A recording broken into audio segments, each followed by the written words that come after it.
মালদার গাজল ব্লকের আদিবাসী সেঙ্গেল অভিযানের পক্ষ থেকে গাজল ব্লকের প্রাথমিক শিক্ষা দপ্তরে গাজল উত্তর চক্রের এসআইকে ডেপুটেশন দেওয়া হলো। বৃহস্পতিবার তারা শিক্ষা দপ্তরের আধিকারিকদের হাতে 4 দফা দাবি সহ একাধিক সমস্যা তুলে ধরেন। তাদের মূল দাবি মাতৃভাষা শিক্ষা ব্যবস্থা সুনিশ্চিত করা, সাঁওতাল এলাকায় বাংলা মাধ্যমের পাশাপাশি সাঁওতালি মাধ্যমে পড়াশোনা চালু করা, বিদ্যালয় পঠন পাঠন ব্যবস্থা করা সহ বিভিন্ন কিছু। আদিবাসী সেঙ্গেল অভিযানের পক্ষে রবীন মুর্মু বলেন, আমরা এদিন নর্থ সার্কেল সহ বিভিন্ন সার্কেলে লিখিত ডেপুটেশন দিলাম। এসআই সঙ্গে দেখা হয়েছে, আগামী দিনে সাঁওতালির মাধ্যমে পড়াশোনা চালুর বিষয় বলা হয়েছে। তিনি ঊর্ধ্বতন কর্তৃপক্ষকে পাঠাবেন বলে জানিয়েছেন। আদিবাসী সেঙ্গেল অভিযানের নেতৃত্বে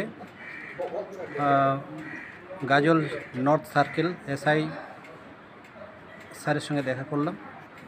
আজকে আমাদের বেশ কিছু দাবি ছিল। মূলত সাঁওতালি পঠন পাঠনের জন্যই আমরা 1 নম্বর পয়েন্ট রেখেছি।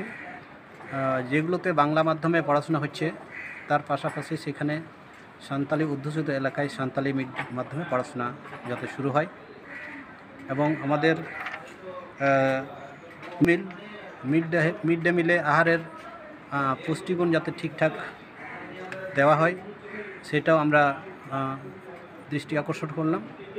এবং ইতিমধ্যে বেশ কিছু সাঁওতালি মাধ্যমে টিচার নিয়োগ হয়ে গেছেন প্রাইমারি শিক্ষকতার জন্য, কিন্তু ওনাদেরকে এখনও সাঁওতালি মাধ্যমে পঠন পাঠন করার জন্য নির্দেশ দেওয়া হয়নি। আমরা চাইছি ওনাদেরকে সাঁওতালি পঠন পাঠনের জন্য নিযুক্ত করা হোক। এই দাবিগুলো নিয়ে আমরা সাহেবের সঙ্গে সাক্ষাৎ করলাম। আমার নাম রবীন মুর্মু, আমি মালদা জেলা জেডিপি প্রেসিডেন্ট।